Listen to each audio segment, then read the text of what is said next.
이 삼갈의 예언은요, 하나님의 영을 받고 그 영의 말씀을 가져야만 이긴다는 사실을 보여주고 있는 거예요. 이 삼갈은 소문의 목대기 하나를 들고 블레셋을 적지고 이스라엘을 구원한 거예요.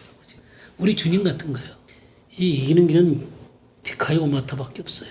근데 참 성경에 보게 되면 이 지금 삼갈은 뭘 싸웠어요? 소문의 막대기로 싸웠죠. 에우스 뭘로 싸웠어요? 칼을 갖다가 이 허벅지에 숨겨갖고 칼로 주겠죠. 제 삼손은요, 낙이 턱뼈 들고 싸웠죠. 기도원은요, 횃불하고 뭐 저기 항아리하고 나팔 들고 싸웠죠. 다 달라요. 각자의 은사와 각자가 하는 일들이 다 다른 거죠. 그리고 온니엘은 구산 리사다임과 싸웠어요. 그죠? 에웃은 누구하고 싸웠어요? 모아방하고 싸웠어요. 모아방 에글론하고 싸웠어요. 그 다음에 이 삼갈은 누구하고 싸웠어요? 블레셋하고 싸웠죠. 드보라하고 바락은요. 이 하솔랑하고 싸웠죠. 그 다음에 또 이 기도는 누구하고? 미디안하고. 그러니까 각자의 영역들이 다 다른 거예요. 그렇지만 그들을 각자에게 주신 무기들이 또 다르지요. 그러니까 하나님 앞에 이 영의 무기들을 갖고 있어야 되는 거예요. 그냥 메시지나 외적인 사역으로 블레셋을 이기는 게 아닙니다. 이 하나님이 주신 이 영의 무기가 있어야 되는 거예요. 이 의의 말씀이 있어야 되는 거예요. 고린도후서 3장 6절 한번 볼까요? 문자로 하지 아니하고 오직 영으로 한다 그랬어요. 영으로. 의무는 죽이는 것이고 영은 살리는 것이니라. 영의 무기가 필요한 것입니다. 영의 말씀, 의의 말씀이 있어야 싸울 수 있는 거예요. 그러니까 이 삼갈의 소문은 막대기는요, 하나님의 손이에요. 하나님의 손. 하나님의 권능이에요. 그러니까 삼갈에게는 이 하나님의 권능의 막대기가 있었어요. 출애굽기 8장 19절 한번 볼까요? 요술사가 바로에게 말하되 이는 하나님의 뭐라 그랬어요? 권능이다 그랬죠. 권능. 이게 이 권능이라는 말을 밑에 뭐라고 그랬어요? 이해해놓고 손가락 그랬죠. 손가락. 에츠바예요, 에츠바. 하나님의 손이에요. 하나님의 손. 손이나 손가락이에요. 이게 하나님의 권능이에요. 그러니까 하나님의 역사가 나타날 때 하나님의 손이, 하나님의 손가락이 나타나다 그렇게 얘기를 쓰는 거예요. 내가 하나님의 손을 입어 귀신을 쫓아낸다 그랬죠? 이게 하나님의 권능이에요, 권능. 이 표현을, 이 하나님의 권능이라는 이 표현을 마태복음 12장 28절 한번 볼까요? 네, 여기서는 하나님의 뭐라 그랬어요? 하나님의 성령, 하나님의 성령을 힘입어 귀신을 쫓아내는 것이면 하나님 나라가 임하였다. 그러니까 하나님의 손이나 하나님의 성령이나 권능이나 이렇게 같이 쓰고 있는 것들을 보게 되죠. 권능을 나타내는 거예요. 출애굽기 31장 18절 한번 보겠어요. 정급한 둘을 모세에게 주시니 이는 돌판이요 하나님이 친히 쓰신 것이라 그랬죠. 이 그래놓고 뭐라 그랬어요? 손가락으로 쓰신 것이다. 그러니까 이 손가락 에츠바예요, 에츠바. 하나님이 돌판에다가 하나님의 말씀을 쓰셨어요. 이제는 어디다 써야 돼요? 우리 마음판에 쓰셔야 되는 거예요. 그러니까 하나님의 손이, 하나님의 영이, 하나님의 성령이 내 마음에 기록을 해야만 영의 사람이 되는 거예요. 오직 영으로 쓰여진 사람들, 또 이 영의 말씀을 알아듣는 사람들, 이 의의 말씀을 가지고 있는 사람들이 새 언약의 일꾼. 근데 많은 사람들이 새 언약의 일꾼이라고 그러는데 하나님의 영의 말씀이 아니라 혼의 말씀들, 블레셋 무기를 갖고 싸우면서 새 언약의 일꾼이라고 그래요. 그러니까 순전히 가짜들만 양산해내죠. 그러니까 사생자들만 내는 거예요. 그러니까 육의 사람들만 내놓는 거예요. 부자 됩니다. 그러니까 이 꼴이 된 거예요, 우리나라가. 중요한 것은 하나님의 영으로 세워지셔야 됩니다. 하나님의 말씀의 이 문자적인 구조 속에 감추져 있는 하나님의 영의 세계들을 끄집어내야 되는 거예요. 그리고 이런 것들이 내 속에 삶으로 되어지게 될 때, 이 의가 삶으로 되어지고 말씀이 삶으로 실제화 되어지게 될 때 하나님의 권능이 나타나는 거예요. 하나님의 손이 역사를 하는 거예요. 그런 사람이 하나님에 의해서 쓰이는 거예요. 그게 바로 삼갈이에요. 그냥 삼갈이 소문은 막대기로 600명을 쳐주겠더라. 뭐예요 그게? 많은 사람들이 아직도 하나님이 주신 무기가 없어요. 그러니까 우리가 성경 한번 찾아보죠. 사무엘상 17장 45절에서 47절을 보겠어요. 전쟁은 여호와께 속하는 것이다 그랬죠. 이 골리앗이 블레셋 사람이죠. 칼과 단창으로 내게 나아오거니와 그래서 이 블레셋을 칼과 단창으로 싸우려고 그래요. 칼과 단창이 아니에요. 칼과 단창은 육신의 무기들이죠. 이 블레셋의 무기예요. 다윗의 무기는 뭐예요? 막대기하고 물매하고.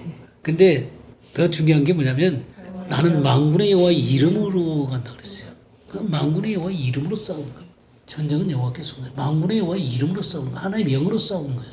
이 하나님의 영으로 하나님의 이름으로 싸우는 것이 뭔지도 모르면서 칼과 단창만 그냥 번쩍번쩍 칼을 갈아갖고 사람들의 혼이나 육체적인 것 갖고 자랑하고 있는 사람들이 많아요. 그러면 그들의 이 혼적인 세계까지는 들어갈 수 있을지 모르지만 영을 구원해낼 수 없습니다.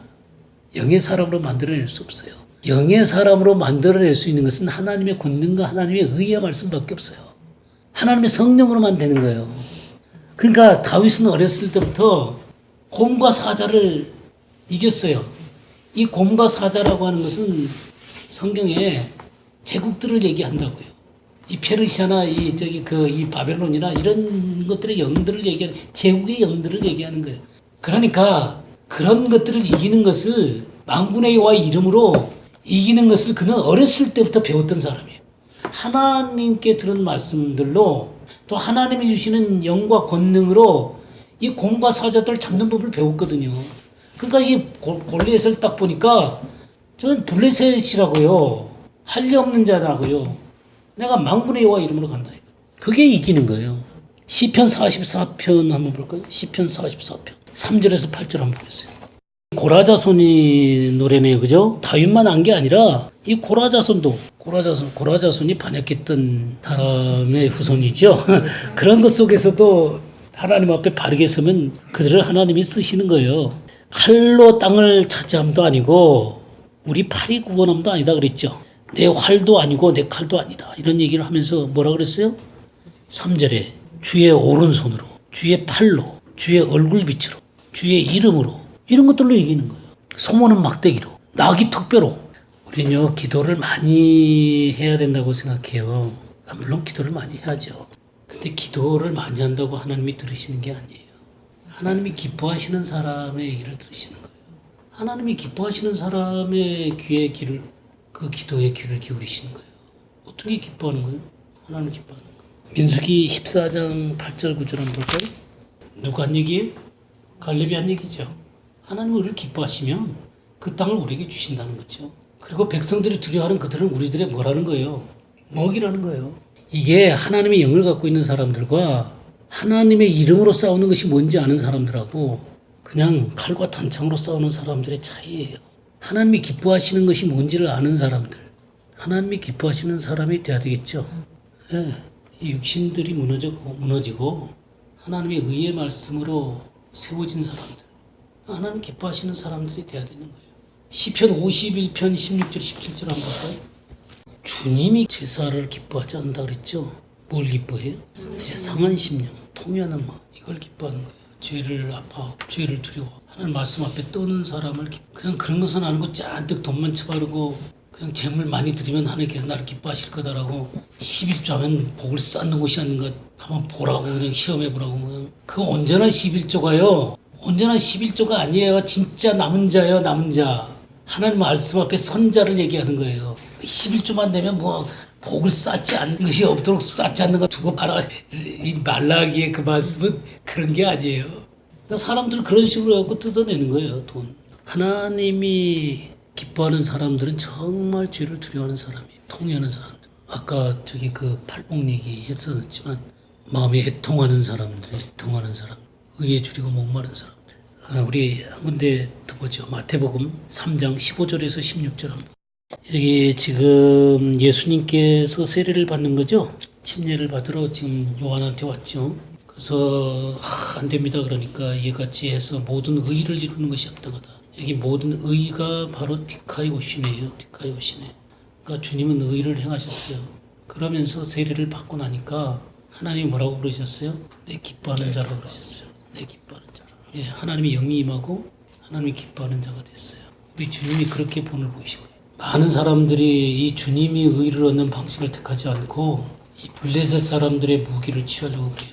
로마의 영과 헬라의 영을 갖고 하나님의 사역에 도입해가지고 사역을 크게 하고 번성케 하는 다산이 블레셋의 신들의 풍요, 번영 이런 게 이게 바알신 이게 아세라 신이거든요. 그 방법 갖고 하려고 그래요. 그러니까 다 타락한 거예요. 진짜 예수님께서 의를 행하시고 세례 받으심으로 말미암아 하나님 영광이 임하시고 하나님 기뻐하시는 자라고 했던 것처럼 그 말씀을 들어야 되는 거예요. 그 말씀을 들어야만 하나님의 사람으로 서게 되는 것이고 전쟁은 여호와께 속하는 것이고 하나님의 송원은 막대기를 그 손에 쥐어주는 거예요. 그리고 치는 거예요. 그럴 때 이 믿음이 우리의 삶의 실제화가 되어지게 되고 그런 사람에게 이 믿음의 방패가 주어지게 되는 거고 불화살이 올 때 그냥 무력하게 되는 거예요.